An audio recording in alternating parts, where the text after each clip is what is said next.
voted for Clinton, but the idea that I could talk to them as freely as I felt this conversation was going is emblematic to me of why the Democrats lose the election. That acknowledges male-female distinctions. What a concept, right? Oh, of course. I mean, of all the low-lying fruit that the Democrats just like hand the Republicans to win elections, that's the one. You know, the modern left. It's an attempt always to intimidate people into not ever doing it again. It's to silence yourselves or we'll do it for you. That's the purpose of this op-ed, so that the next comedian or the next person on the American left chooses not to speak to Donald. Larry David tried trolling Bill Maher over his meeting with Trump, but it's backfiring badly. Things are getting ugly for Larry, especially with Bill doubling down, standing by every word, and calling out woke Democrats even harder. What makes it even more explosive? Big voices from the right like Scott Jennings and Charlie Kirk are now backing Bill's honesty. Trust me, you don't want to miss this. It's one of those moments that shows just how fast the narrative is shifting. Critical of Trump every episode he has, literally every single episode, and says very nasty things. In fact, one of the things Trump was so happy about when I saw him after my Bill Maher appearance was how much I gave it to him. I got right back in his face because Bill was saying terrible things about Trump when Trump was watching it, thinking this is very irritating. Every night he's out there. That's not enough for Larry David. You have to hate him in your heart. You have to always act like you hate him. It must be all encompassing. Telegraph that he's Adolf. That's exactly. Yes. Keep going. Yes, that's exactly right. Yes, and then Larry David reportedly, Cheryl Hines, RFKJ's wife, works on that show. She played his wife and now his ex-wife on that show. And there were rumors, this is not confirmed by me personally, but there were rumors all over the Hollywood press rags that she was getting blowback when he came out and endorsed Trump and when he first threw his hat into the political ring at all because, wasn't going to hurt Joe Biden or Kamala Harris when he was running as a Dem because that could help Trump and God forbid. And that Cheryl had to be sure to play it right down the middle. Oh, that's just my husband. That's not me. Kind of having to disavow her husband because she's on Larry David's show. These people are sick. They're sick. I talk about this all the time. For 17 years, I lived on the Upper West Side of Manhattan. I did not have a friend who was a conservative. My friends at Fox, yes, but no one in my neighborhood or from my kids' schools, nobody. They were all leftists. If you made politics the stakes of your relationship, you were going to have zero friends in where I lived on the Upper West. It was just the most convenient place to get my kids into school and for me to work at Fox.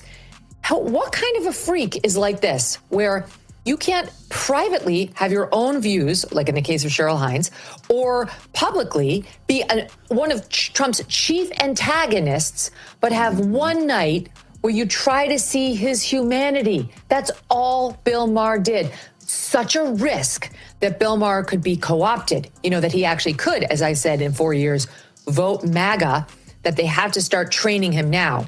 He's got to be beaten and demonized and get the full Adolf treatment. I totally agree, but I think Bill Maher's got a little Joe Rogan in him. I think he's gonna only go closer to team reality. I think he's not going to be bullied. I think the more you antagonize him, he kind of says the F you. I get that kind of energy from him. Very similarly, where they're going to push him more into... Even after the Oval Office dinner, Bill Maher made it clear he was just there to observe and was genuinely surprised by what he saw. He explained that nothing about that night would change who he is or what he believes. Still, that wasn't enough for some people. They're upset. Not because he switched sides, but because he simply sat with Trump and spoke honestly. That alone was enough to spark a major backlash. He laughs. I'd never seen him laugh in public, but he does, including at himself. And it's not fake. Believe me, as a comedian of 40 years, I know a fake laugh when I hear it. And I thank you for them. Example, in the Oval Office, he was showing me the portraits of presidents, and he pointed to Reagan and said, in all seriousness, the best thing about him, his hair.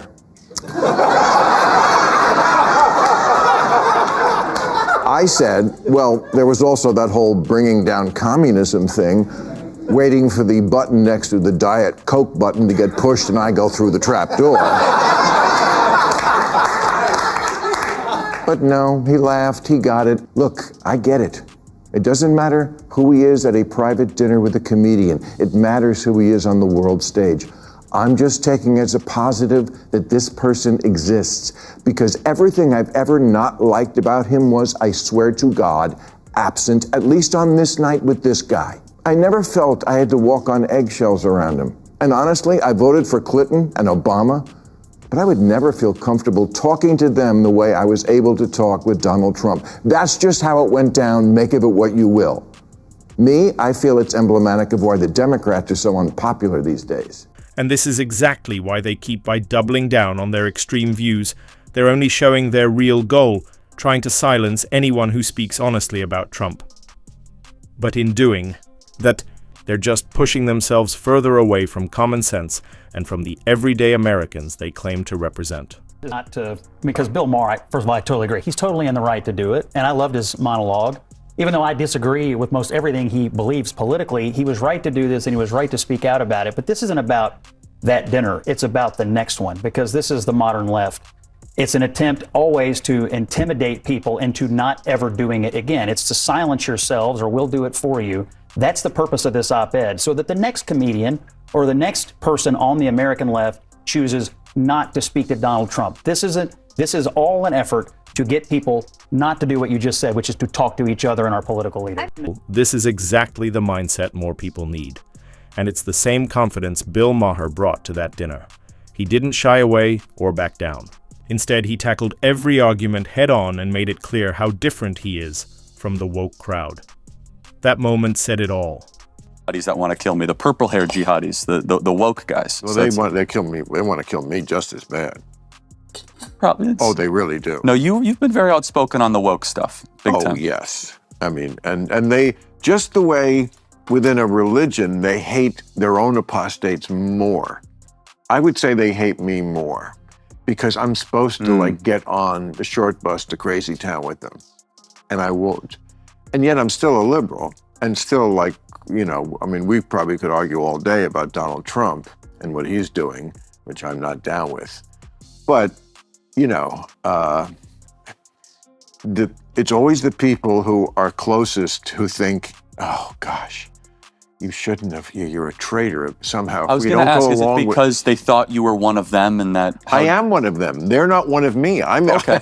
It's the liberals who have... So they've left you, not you left. Yeah, well, I think that's feel fair. like there's... Liberal and woke are two completely different things. It was the theme of my last stand-up special that I just did a few months ago. And it's basically...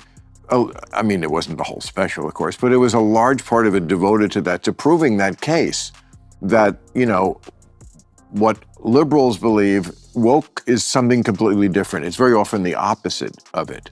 You know, liberalism is, let's live in a colorblind society. That's the goal. Woke's goal is, we see race everywhere. Race obsession. Yes. Okay. So that's not liberal. You changed. Liberal is, there are two-state solution. Woke is river to the sea. Okay.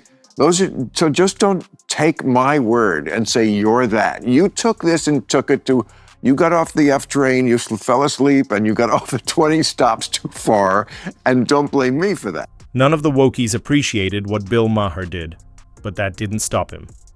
Instead of backing down, he doubled down, calling out the woke crowd even more clearly. He made it clear he's not here to please anyone. He's here to say what needs to be said. I voted for Clinton, but the idea that I could talk to them as freely as I felt this conversation was going is emblematic to me of why the Democrats lose the elections, because they just don't feel that this is like a real person. And I know it's so weird to say that about Donald Trump, who I've said a jillion times is, you know, a whiny little bitch. I mean, I could go through my greatest hits of like insults, but this was about getting past that and maybe seeing that if we met in person, we don't hate each other as much, and we don't. And I'm sorry, I'm not gonna like pretend that's a bad thing. No, it's how. And yet, the Democrats still haven't stopped to reflect. They've never really asked why they lost the election. Even with Bill Maher sounding the alarm, no one on the left seems willing to listen. Instead, the wokies keep spinning in circles, stuck in their own echo chamber. It's obviously on the spiritual religious stuff. But when you spoke against the woke, that for me was a proving moment. And I have to say something, and this is 100% true. You had more moral courage than pastors that I know that went along with the woke crazy train. And you deserve credit for that, because it was of high cost. Until we get rid of that shit, they're never going to win another election. I agree. They're not going to take political advice from me. No, but they might from me. They could. And they should. Not the 10%, but that's 10%. But they're very loud. They're very loud, but that's it. And I, as FDR once said, I welcome their hatred, because first of all, they have no integrity. They don't ever present the full argument. They just cherry pick. I mean, everybody does it to everybody. So I'm not saying I'm unique here, but that is part of the problem of our discourse, is that everybody just wants to forward their narrative. No one is really interested in the full truth. Just the truth. Just give me the truth. This is exactly what speaking with common sense looks like. Calling it like it is without fear. Let me know in the comments what you think about Bill Maher, and don't forget to like and subscribe. More truth is on the way.